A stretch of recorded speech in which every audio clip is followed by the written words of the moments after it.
পাঁচই আগস্টের পর থেকে আমরা একটা কর্মসূচি দিয়েছি এবং সরকারকে আমরা 8 মাস সময় দিয়েছি, তারপরেও সরকার কোনো এটার সুব্যবস্থা করতে পারে নাই। যার পরিপ্রেক্ষিতে আমরা বিগত 21 তারিখ থেকে বাংলাদেশের সকল ডিপ্লোমা নার্স এবং ডিপ্লোমা শিক্ষার্থী এবং ইন্টার্ন ভাই বোনেরা আমরা এই আন্দোলনে যুক্ত হয়েছি। আমাদের দাবি একটাই, আমরা এই ডিপ্লোমা কোর্সটাকে ডিগ্রি সমমান চাই।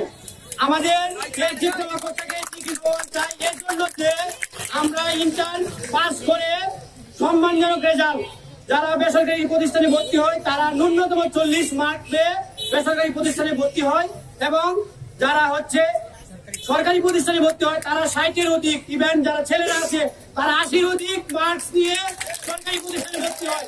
কিন্তু অত্যন্ত দুঃখ এবং পরিতাপের বিষয় হচ্ছে যে আমরা এই 3 বছর পড়াশোনা করার পর তার পাশাপাশি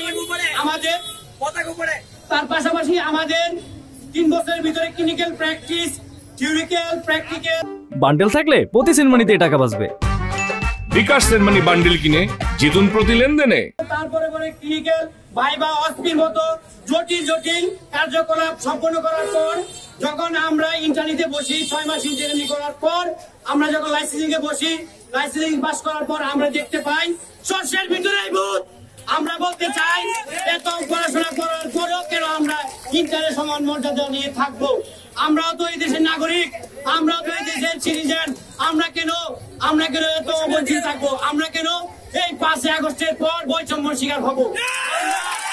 আমরা এই অন্তর্বর্তীকালীন সরকারকে বলতে চাই, আমরা এই কিশোর থেকে বলতে চাই এবং সারা বাংলাদেশ থেকে বলতে চাই, অতি সত্বর দ্রুততম সময়ের মধ্যে আমাদের এই এক দফা দাবি ডিপ্লোমা কোর্সটাকে ডিগ্রি সমনে উন্নীত করে দিন।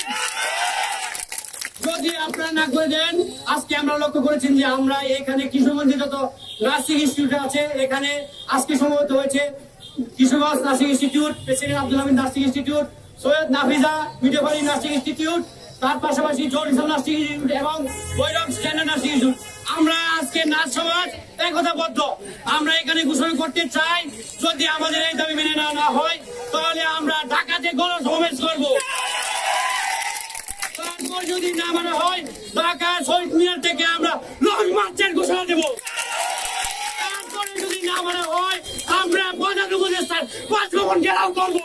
আমাদেরকে সম্মান করার জন্য আমরা জানি আমাদেরকে এইচএসসি পাস করার পর ভর্তি যুদ্ধের মতো এত বড় একটি যুদ্ধে অংশগ্রহণ করার পর 3 বছরের ডিগ্রি 3 বছরের ডিপ্লোমা পরীক্ষা দেওয়ার পর কোর্স করার পর আমাদেরকে আবার লাইসেন্সিং পরীক্ষা দিয়ে আমাদের চাকরিতে যেতে হয়। এটা কি আমাদের প্রতি কি অবিচার করা হচ্ছে না? আমরা বৈষম্যের শিকার হচ্ছি না?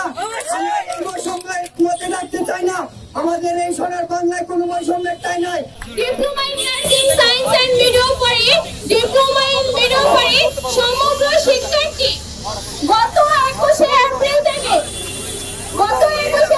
থেকে এই যাবত পর্যন্ত আমরা রাজপথে আছি। আর আমাদের একটাই দাবি, আমাদের ডিপ্লোমাকে যেন ডিগ্রিতে সম্মান দেওয়া হয়, ডিগ্রি সম্মান করা হয়। কারণ আমরা এসএসসি এক্সাম দেওয়ার পর একটা অ্যাডমিশন টেস্টের মাধ্যমে প্রচুর লড়াইয়ের মাধ্যমে আমরা এই ডিপ্লোমা কোর্সে ভর্তি হই এবং দীর্ঘ 3 বছর যাবত এই ডিপ্লোমা কোর্সে পড়াশোনা করি। তারপর আবার ইংলিশ মিডিয়ামে আমরা 3 বছর ইংলিশ মিডিয়ামে পড়াশোনা করার পরও দেন আমরা 6 মাসে ইন্টার্নশিপ কমপ্লিট করি। একজন সিনিয়র স্টাফ নার্সের সনদ লাভ করার জন্য আমরা লাইসেন্স আর কম্প্রিহেনসিভ এক্সাম দিই। এত কিছু করার পরও আমাদের ডিপ্লোমাকে কেন এসএসসি মর্যাদা রাখা হবে? নার্সিং কলেজ আছে, সবাই আমরা এখানে সমবেত হয়েছি। এখানে আমরা এইচএসসি পাস করার পরে ভর্তি যুদ্ধ দেওয়ার পরে ন্যূনতম 40 মার্ক এবং আমরা যারা সরকারিতে চান্স পাই তারা দেখা যায় 70-80 মার্ক পাওয়ার পরে আমরা সরকারিতে চান্স পাই।